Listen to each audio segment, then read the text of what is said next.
Olá, meu nome é Fábio Pereira, eu sou sócio das áreas de tecnologia, proteção de dados e propriedade intelectual aqui do Veirano Advogados, e hoje a gente tem mais uma versão do nosso videocast.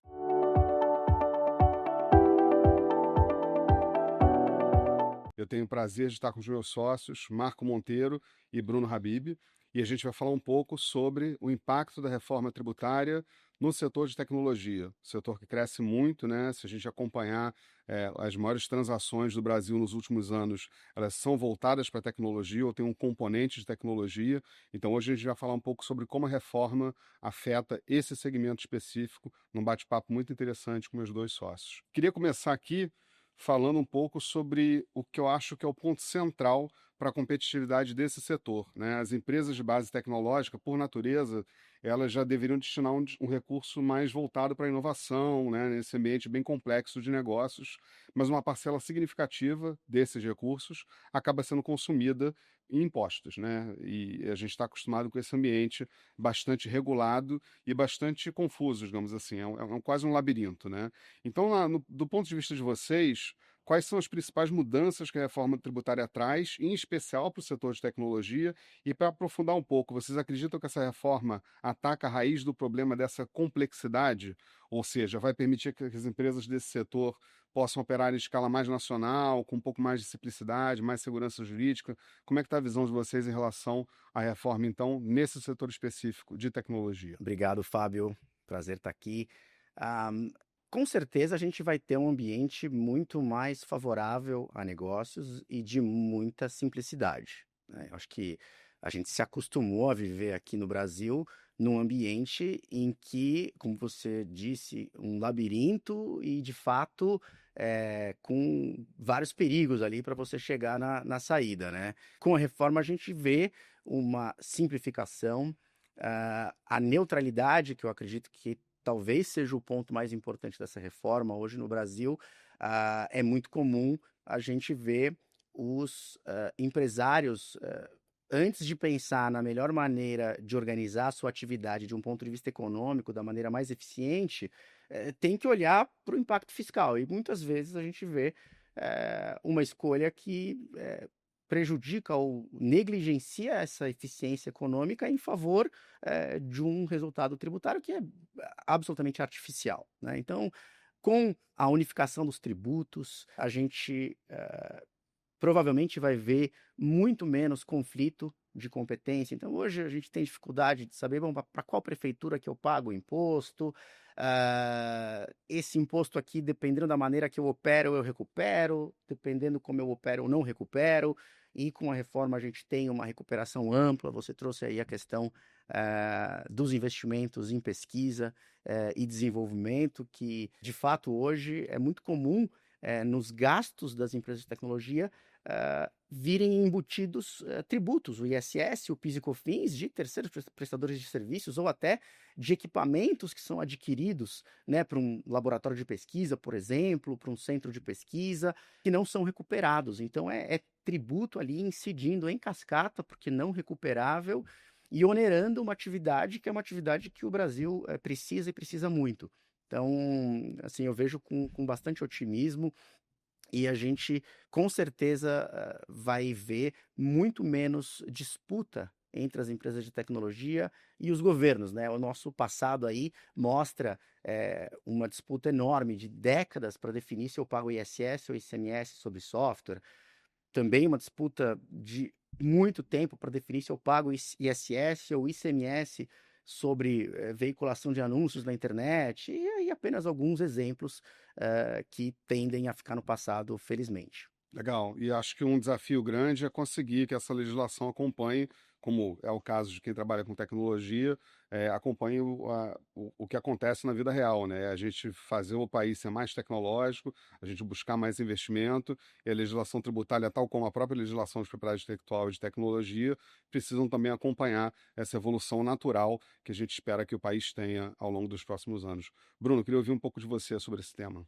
Acho que é inerente à tecnologia, né, Fábio? Acho que a gente teve sempre, historicamente, uma legislação muito fechada, né? E se você for até remontar mais ao passado, a legislação, inclusive, acabava entrando um pouco até na própria contabilização, só para, acho que, alargar um pouco, acho que esse conceito de quão detalhada era a nossa legislação, de quão engessada era a nossa legislação.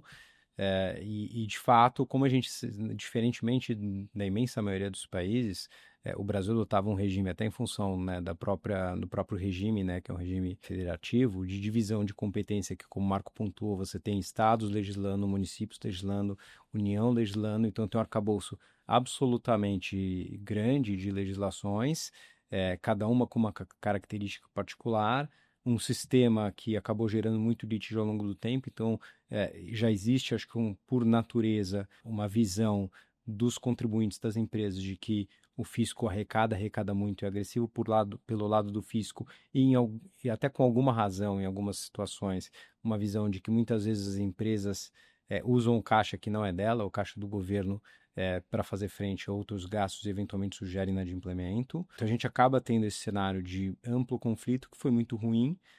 Agora, com a legislação nova, que é um IVA, tem algo muito mais simples, que inclusive, a partir do momento, a gente vai entrar mais para frente que na nossa conversa aqui, mas quando tiver um split payment implementado, acho que as coisas vão acontecer de forma muito mais simples, inclusive fluxo de pagamento. Claro que tem um efeito, a gente vai entrar nessa discussão com relação ao efeito caixa para as empresas, porque hoje é uma sistemática que elas arrecadam primeiro, né, o produto para depois recolher os cofres públicos, então vai ter um impacto aí. Mas, de fato, quando eu realmente comparo o modelo atual com o modelo novo, eu tenho um modelo muito mais flexível, eu tenho um modelo muito mais simples, eu tenho um modelo com pouco espaço para litígio, não, a gente não enxerga como hoje um modelo altamente tendente a gerar um litígio em massa, a gente pode ter litígios pontuais. Então, realmente, para o setor aqui de tecnologia, uma estrutura de legislação que seja mais simples, mais objetiva, ela de fato ela facilita muito a vida. A gente, infelizmente, acho que não conseguiu, em função de várias exceções que tem na legislação, aprovar o que era a legislação, acho que de interesse, acho que do próprio idealizador, né, um dos idealizadores do projeto de reforma, que é o Bernard Api, de ter um regime único, sem exceção, né, ou com pontualíssimas exceções, então a gente tem algumas exceções hoje, né, e alguns regimes específicos, mas de fato, comparado ao que a gente tem, sem sombra de dúvida, é um modelo muito mais interessante, muito mais eficiente. Eu queria perguntar para vocês também se essa reforma tributária no Brasil segue alguma tendência mundial. É algo que já aconteceu em outros países da América do Sul ou é uma tendência mais europeia? Como é que vocês olham para essa reforma brasileira, assim? De onde vem um pouco esse motivo da reforma? Eu vou pontuar e depois acho que o Marco me complementa, mas na verdade o Brasil andava na contramão do resto do mundo, né? É, praticamente todos os países, certamente todos os países avançados tinham um regime de IVA, que acho que todo mundo, você que já viajou para fora, e acho que todo mundo, todos que estão assistindo esse videocast que já tiveram experiência de viajar para a Europa, entender como que funciona inclusive a recuperação do imposto. É algo muito simples, é algo que o consumidor enxerga com muita facilidade, qual que é o valor do imposto sobre aquele produto ou serviço que ele está contratando, inclusive para ser o próprio fiscal, acho que do governo, entender como funciona a dinâmica de tributação. Então, de fato, no Brasil, o regime que a gente tinha, em função do federalismo, em função do histórico, a gente tinha um regime que andava na contramão do mundo. Essa é uma das maiores dificuldades que a gente via muitas empresas multinacionais tendo com relação ao Brasil, porque tudo que se aplicava no resto do mundo não se aplicava no Brasil. Isso gera um custo de conformidade gigante, isso gera uma inconsistência informacional, isso gera um custo interno de compliance muito maior. Então, acho que são uns pontos. Não sei se você enxerga, Marco, algum.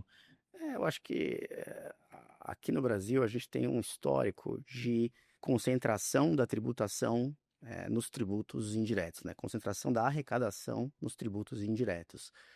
E isso fez com que a gente fosse evoluindo, entre aspas, porque não era uma evolução, de maneira que a preocupação do empresariado era essa, né? Então, olha, a complexidade e principalmente a carga no meu setor. Então, a gente foi vendo que o setor de automóveis tinha um regime, o de bebidas tinha outro, de cigarro tinha outro, de cosméticos tinha outro. Era praticamente um tributo diferente, um com ST, pagamento antecipado, outras situações têm diferimento. O setor de combustíveis e lubrificantes é uma regra completamente diferente. Isso não era só para ICMS, pegava PIS e COFINS também, com 1000 regimes diferentes. Então, de fato, isso era um atraso enorme, né? E criava uma dificuldade, um gargalo muito grande. E o IVA dual aí que vai ser utilizado, talvez não seja um padrão IVA dual, né? Com um IVA nacional e um subnacional. Mas o IVA é sim uma tendência no mundo. Tem grandes economias que não têm o IVA, por exemplo, os Estados Unidos, mas de fato é uma tendência, é um modelo mais simples e transparente de arrecadação aí via tributo indireto. E o nosso IVA, eu acho que ele acabou conseguindo, na medida do possível, mas acabou conseguindo conciliar tudo de importante, né, que um IVA ideal deve ter. Então, a ideia é que você não tem espaço para essa arbitragem de dizer, meu produto não é bem esse, é aquele, então eu vou pagar 5 em vez de 25, né, como a gente vê hoje. Isso aqui dá crédito, aquilo não dá crédito, depende de como eu me organizo. Não, então assim, é uma base ampla, crédito amplo, um tributo neutro, então me parece que foi uma bela movimentação. Estamos no caminho certo, então, Sim. né? Eu queria falar um pouco agora com vocês, queria que vocês falassem um pouco sobre isso, sobre o segmento de software, né? Que ao longo do tempo evoluiu tanto, né? A gente acompanhou essa mudança, né, de modelo de negócio que migrou da venda de um produto físico, né, com hardware, com software, chegou a ser pendrive, virou CD, e agora a gente está no modelo de software as a service como sendo um modelo mais adotado. Essa transformação, obviamente, alterou a engenharia, o suporte, a venda do produto. Diante dessa nova realidade, como é que fica o impacto específico da reforma para desenvolvedores de software nos modelos B2B e B2C? Então, eu queria que vocês falassem um pouco sobre esse tema. Vamos lá. A gente chegou a mencionar, né, que esperamos aí um longo período para saber se eu deveria pagar ICMS ou ISS sobre o software. Tinha uma época em que eu pagava ICMS sobre o software de prateleira, na época das caixinhas, né, com os CDs, na prateleira de fato dos varejistas, e ISS nos customizados e softwares Sob por encomenda. encomenda. Exatamente. Então a gente ficava classificando o software aí, mas de fato essa classificação foi ficando obsoleta com a evolução, e aí recentemente o Supremo decidiu, há uns 4 ou 5 anos atrás, o Supremo decidiu que os softwares todos, por serem uma expressão, né, do intelecto, uma criação, devem ser tributados como serviços. Esse tipo de discussão, né, morreu, não vai mais acontecer, é uma tributação única para qualquer tipo de software. Em termos de carga, vai haver um aumento de carga, né? E aí, por quê? Porque hoje, se eu somar ISS com o PIS e COFINS, eu tenho 14,25, se for um software importado, se for um software desenvolvido localmente, é só 8,65, porque tem essa diferenciação, né? Regime cumulativo para o software, como regra geral, desenvolvimento de software, etc., tirando o software que é só distribuído, revendido e que é importado. E a gente está pensando aí numa alíquota de 27, 28, não sei exatamente quanto, mas é uma tributação mais alta, né? Isso faz com que, na ponta, na venda para o consumidor final, vai haver um aumento de custo, né? Porque esse consumidor final, um estudante que compra um software para usar nos seus estudos, um usuário qualquer que utiliza um outro tipo de software numa atividade não econômica, ele vai ter esse custo de tributo e não recupera. Por outro lado, tudo que é B2B vai gerar uma recuperação. Ou seja, hoje, se eu sou um escritório de advocacia, se eu sou uma indústria e eu compro um software, não vou conseguir tomar crédito dos tributos indiretos que incidem sobre o preço que eu paguei para o fornecedor do software. Com a reforma eu vou conseguir me recuperar. Então, eu tenho essa recuperabilidade, essa não cumulatividade ampla. Então a gente vai ver esse efeito aí que no B2B o cenário talvez o ambiente melhore. No B2C tem de fato provavelmente algum aumento de carga e de preço final.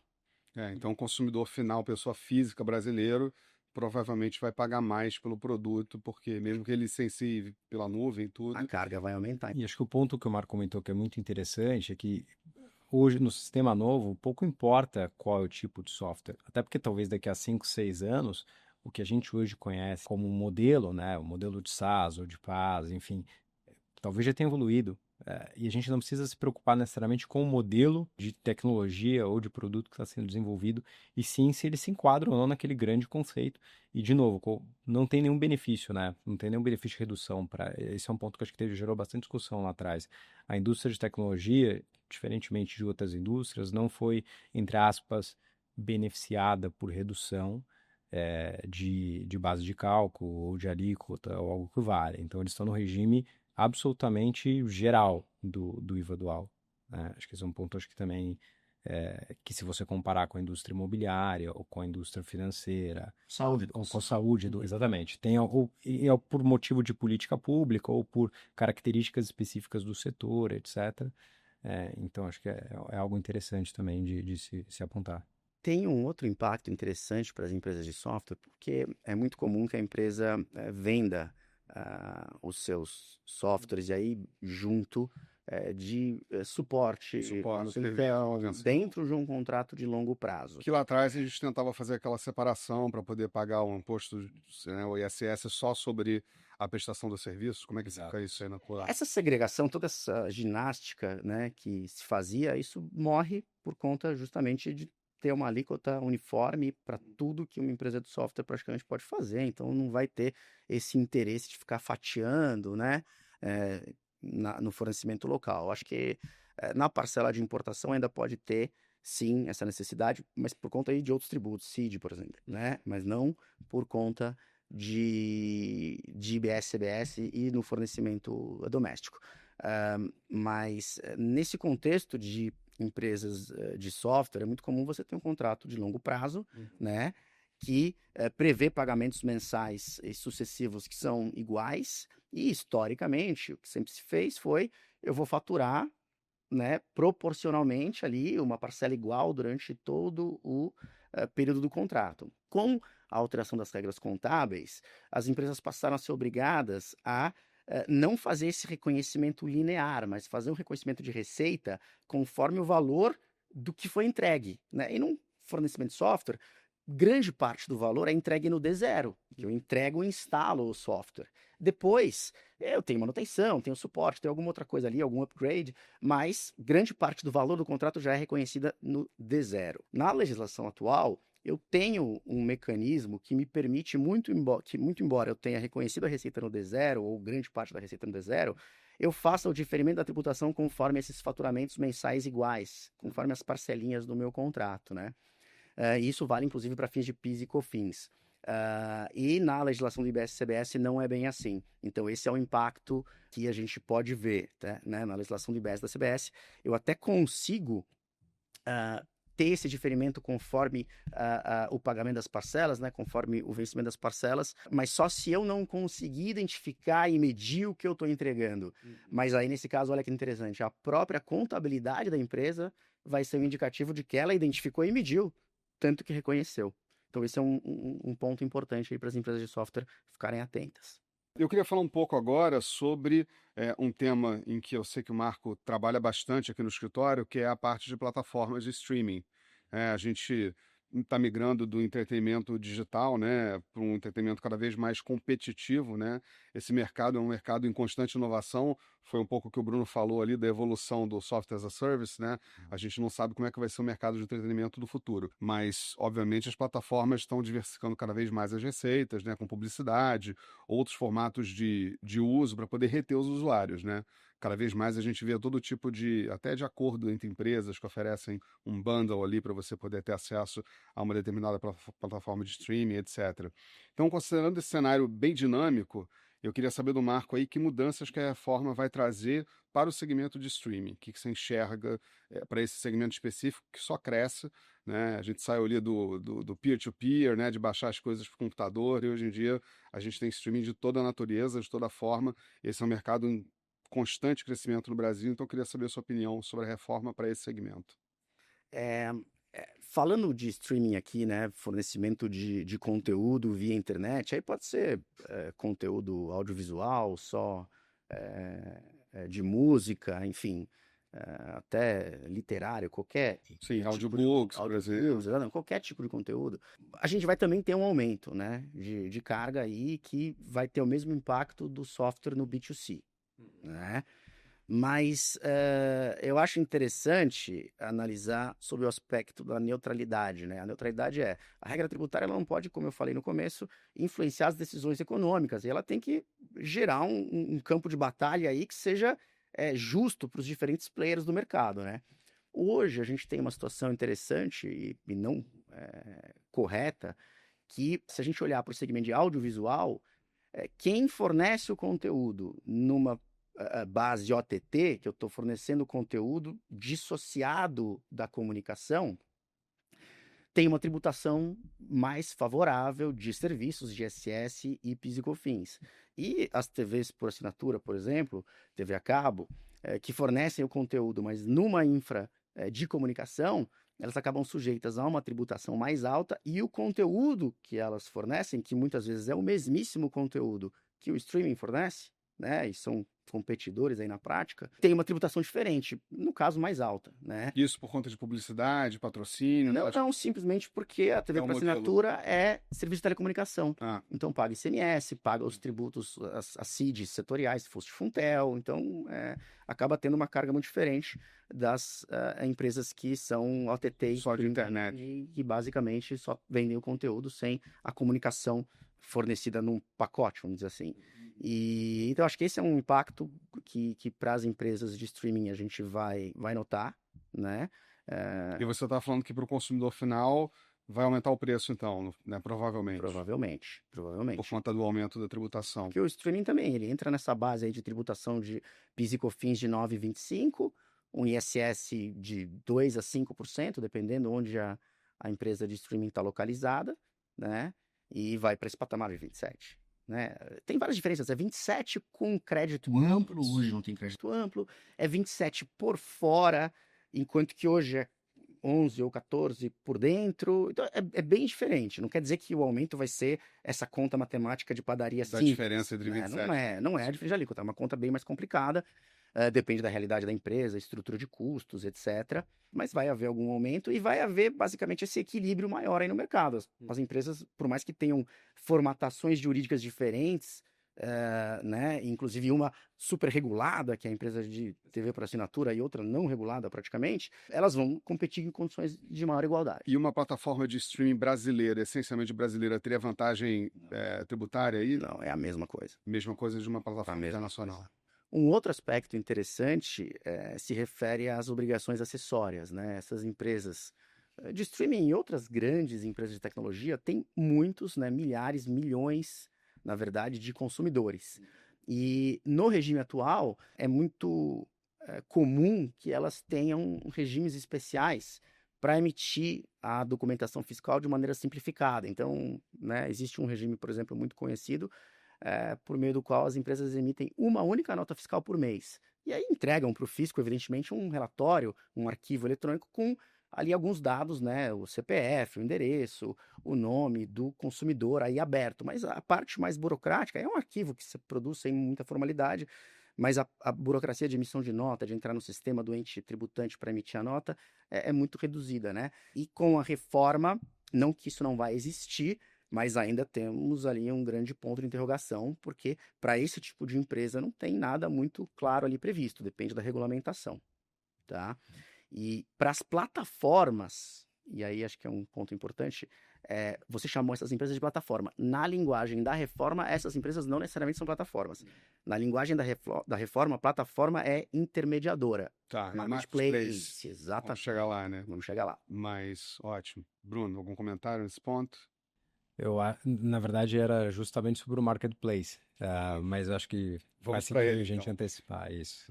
Vamos falar um pouquinho, então, de marketplace. A proposta de valor dessas plataformas vai um pouco além de conectar vendedores e compradores. Elas atuam, na verdade, como até um fiador ali da transação, né? Elas estão muito envolvidas na transação ali daquele consumo de conteúdo. Vão gerenciar pagamento, né? E a plataforma ali, o marketplace, que gera confiança. A gente tem marketplaces brasileiros enormes, né? Sim. Né? Que a gente conhece bem, inclusive clientes do escritório, e a gente sabe que eles são importantíssimos nessa relação com o consumidor. O consumidor deixa de confiar num produto caso a falha seja do marketplace, né? E essa posição de intermediário acaba sendo o coração do negócio. Então, Bruno e Marco, né, pensando nesse papel central, né? Qual o impacto da reforma na operação dos marketplaces e na responsabilidade sobre as transações de terceiros? Que eu acho que é um tema bastante interessante aí que o pessoal com certeza tem dúvidas.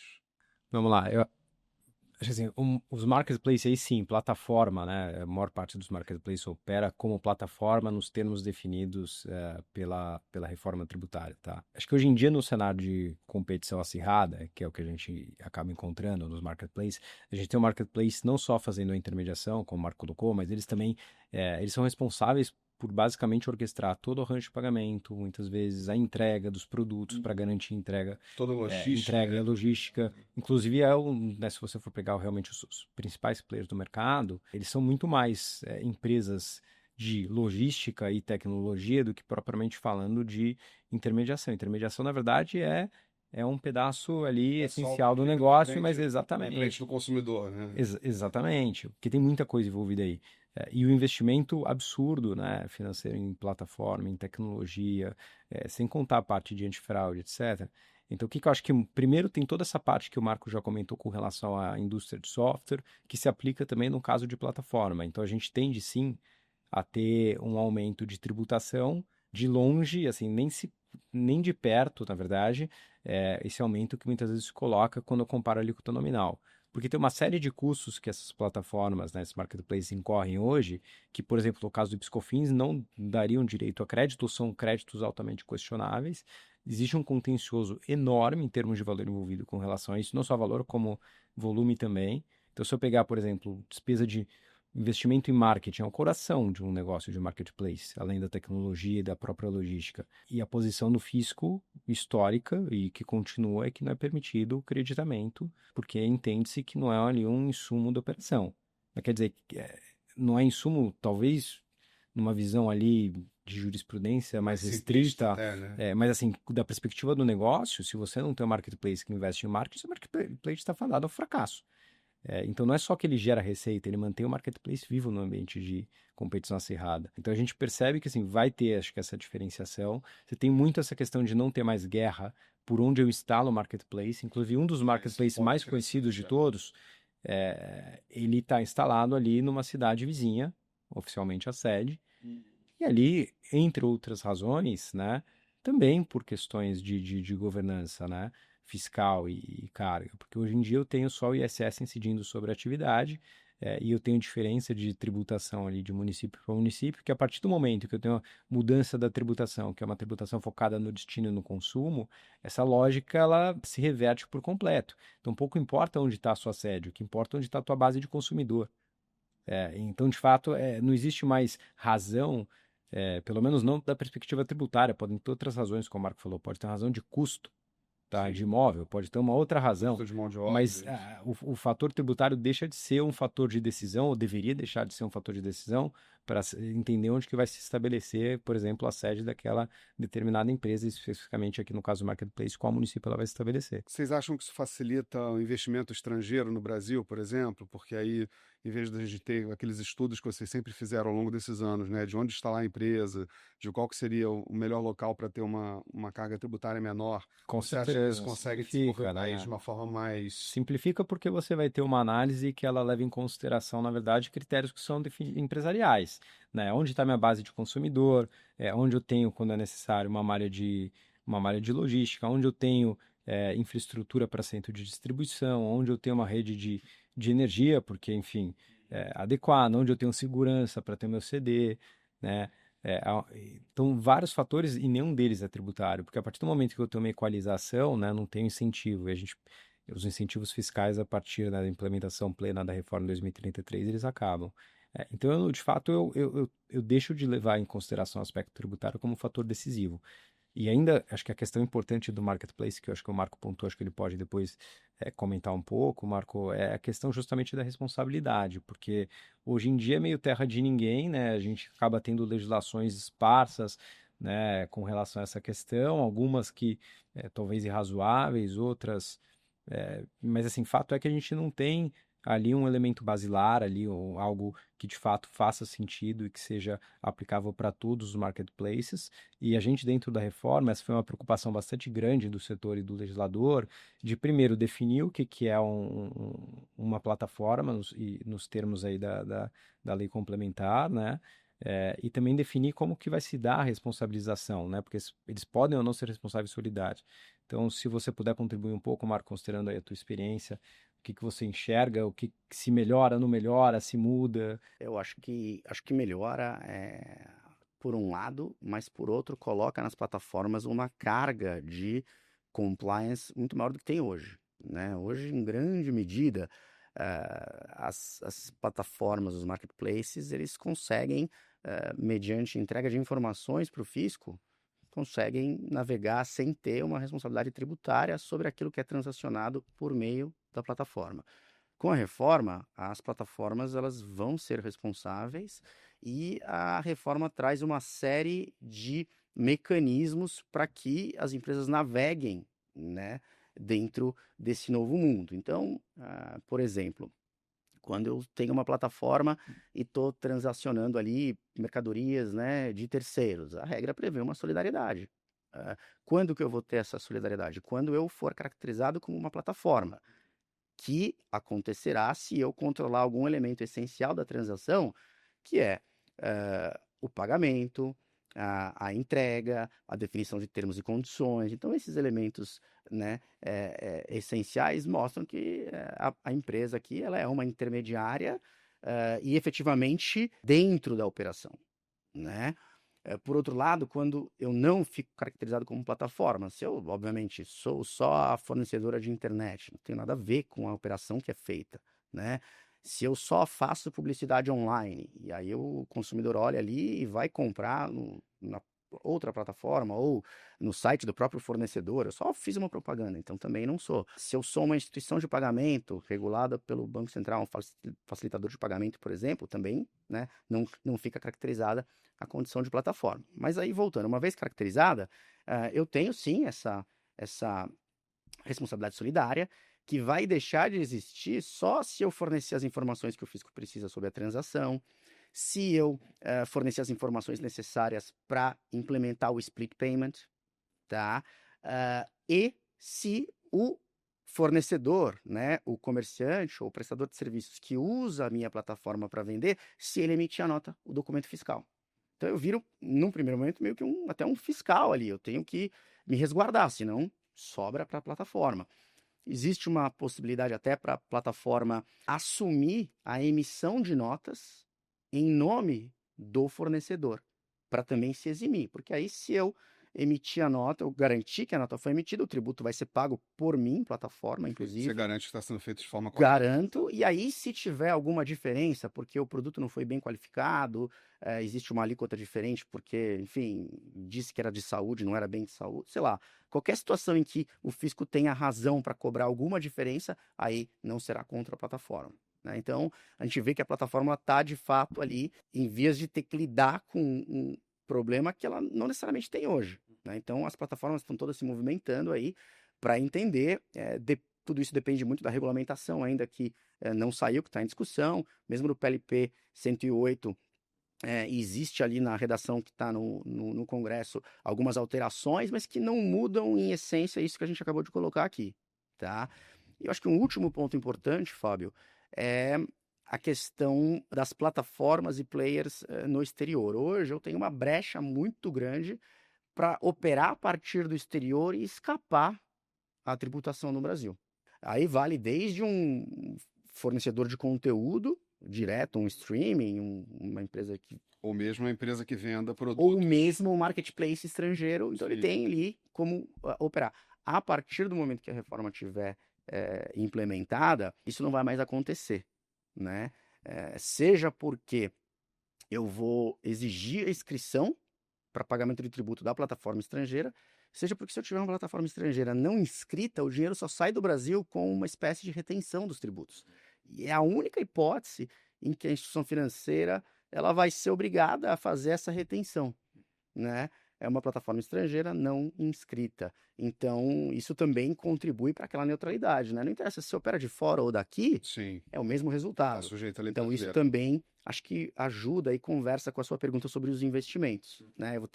Hoje eu tenho um incentivo até para me esconder do território brasileiro, não terei mais, né? Pelo contrário, eu estando aqui, eu acho que eu consigo cumprir com tudo que eu tenho que cumprir com mais facilidade, estou mais perto do consumidor, então eu enxergo dessa maneira. Muito bom. Queria pegar o gancho e falar do split payments, né? Esse é um ponto sensível, né, para as empresas de tecnologia, fluxo de caixa, né, o capital de giro que permite que uma startup, por exemplo, possa inovar, possa crescer. Então a reforma propõe o split payment como uma ferramenta de simplificação e eu queria entender na perspectiva de vocês como é que isso vai funcionar e como é que ele afeta, né, o split payment, a simplificação das operações e o fluxo de caixa das empresas. Então, se puder falar um pouco sobre esse tema. Se a gente parar para pensar, o split payment já existe hoje. Ele não existe para pagamento de tributo, mas já existe para N outras funções. Quando você eventualmente paga a contratação de um serviço, usa mesmo, né, um desses canais de marketplace para comprar alguma coisa, tem ali um pedaço de FII que você não enxergou, mas que foi eventualmente para uma instituição de pagamento, tem um pedaço que foi para o próprio marketplace, tem um pedaço que foi pro próprio fornecedor ali do produto ou do serviço, e a gente não enxerga necessariamente esse fluxo, mas ele acontece, as divisões acontecem automaticamente. A ideia do split payment é basicamente a mesma coisa, só que com tributo, de forma que você garante a arrecadação. Porque qual que é o problema?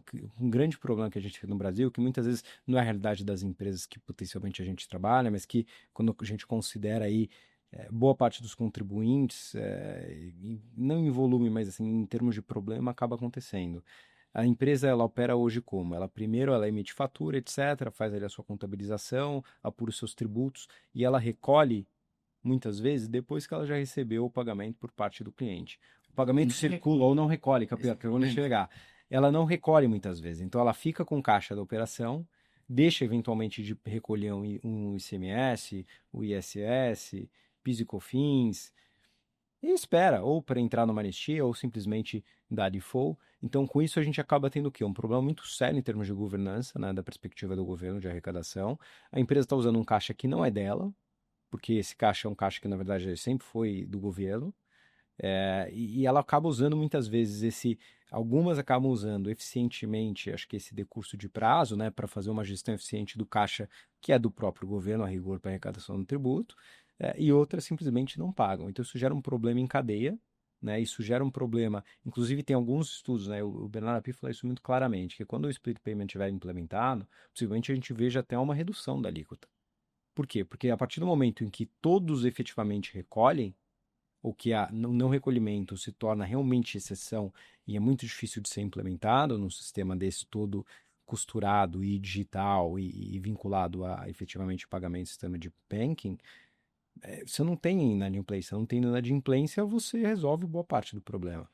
Então, acho que a questão do split payment, ele sim vai afetar um pouco a realidade de como as empresas geram o caixa, porque hoje o padrão é, eu primeiro recebo, eu de alguma forma faço ali a gestão daquele caixa e depois eu faço o recolhimento, né, nos que são sérios, ou eventualmente não faço naquelas empresas que estão numa situação de estresse financeiro, que tem por estratégia não recolher, a gente já viu isso acontecer.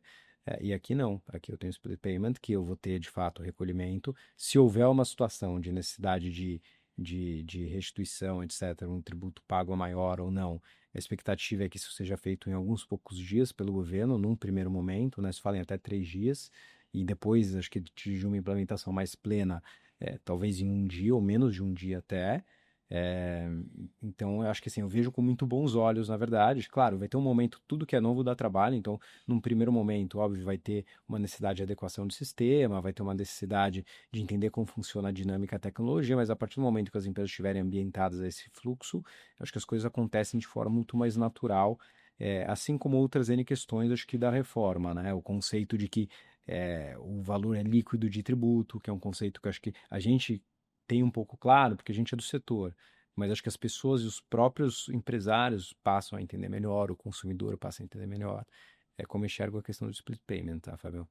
Mas a gente ainda está num passo, acho que, né, a gente tem que ver como isso vai efetivamente ser implementado aqui na prática, mas já existe a tecnologia e acho que é algo muito positivo. Ótimo. E para encerrar, uma reflexão sobre a velocidade da tecnologia. A lei sempre corre para acompanhar inovações como inteligência artificial, a Web3 e outras que ainda vão surgir, né? E a gente está aí no meio desse furacão de novas ideias, né? Que o mundo vive, nessa velocidade que a tecnologia anda. Vocês acham que uma reforma consegue dar conta desse ritmo? Então, vocês acham que vai ter uma tendência de diminuir os litígios existentes ou o dinamismo da tecnologia vai criar, inevitavelmente, novas disputas judiciais? E aí, na visão de vocês, vão haver novas teses tributárias? Quer dizer, como fica essa questão do contencioso e das novas teses na reforma tributária? Cara, eu acho que não tem como ter mais litígio, né? Na verdade, do que a gente já tem, assim, em termos de volume e valor. O Brasil é disparado, o país onde existe mais litígio, tanto em volume como em valor proporcionalmente ao PIB. Então, assim, acho que não tem como ser pior. Eu acho que, e pelo que a gente tinha falado antes, por ter simplificação, agora eu tenho um esqueleto, né? Hoje eu tenho legislação por estado, município e federação. Eu tenho mais de 5 mil municípios, eu tenho 27 estados. Quer dizer, é legislação pra caramba. E é entendimento diverso. E conflitante. Então, a partir só de piscofins em função dessa questão de conceito de insumo, é um volume absurdo de litígio. A partir do momento que eu não tenho mais essa discussão, porque a sistemática é muito mais simples, porque é simplesmente o valor que eu tenho de crédito é o valor da etapa anterior, isso tudo se simplifica assim, absurdamente. Com isso, acho que diminui espaço para litígio. Zerar litígio, não sei se o Marco compartilha, acho que é difícil zerar litígio, a gente até tem uma outra pessoa discutindo de uma outra tese quando já vier essa discussão, na infusão na antiga, exclusão do ICMS da base do PIS e da COFINS, mas assim, em termos de volume e relevância, acho que assim, a gente vai ver, realmente a gente vai passar aqui por um cenário de melhora que tem nem como mensurar, acho que a gente está mudando literalmente, acho que da água para o vinho, acho que não dá para comparar os dois sistemas, assim, são completamente diferentes e a gente está mudando para um sistema completamente mais racional, com menos litígio.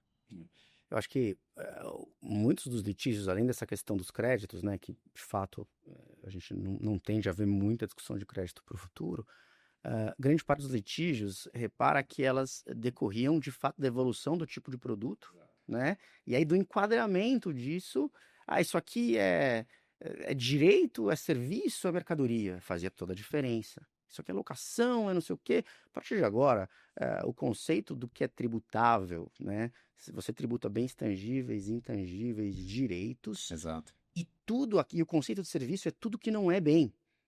Então, assim, qualquer coisa que seja feita por uma empresa rotineiramente, como atividade operacional para gerar receita, vai acabar sendo tributada. Você pode chamar de direito, de royalty, de locação, do que for, né? E a tributação vai existir, vai ser a mesma, né? Não é o que você chamou, uma discussão jurídica sobre a qualificação daquilo que vai influenciar. Então, é óbvio, você vai ter discussão de alíquota para discutir, ou seja, para debater se esse tipo de produto ele entra num tratamento diferenciado dentro dos tratamentos diferenciados que existem, né? O de saúde, de educação, o de combustíveis, de instituição financeira. Você vai ter esse tipo de discussão, mas são discussões muito pontuais, né?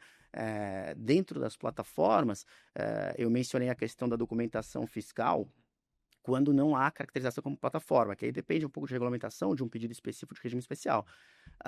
Mas a própria lei complementar, no caso de caracterização de plataforma, já estabelece a possibilidade de uma emissão consolidada de documentação.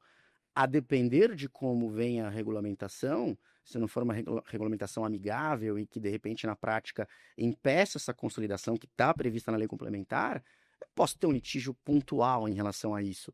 Mas são questões muito pontuais, assim, esses litígios que a gente está acostumado de tese do século, que todas as empresas questionam a mesma coisa, né? Isso acho que acabou. Eu queria agradecer muito ao Marco Monteiro e ao Bruno Habib pela aula que vocês deram hoje sobre a reforma tributária nesse setor específico de tecnologia.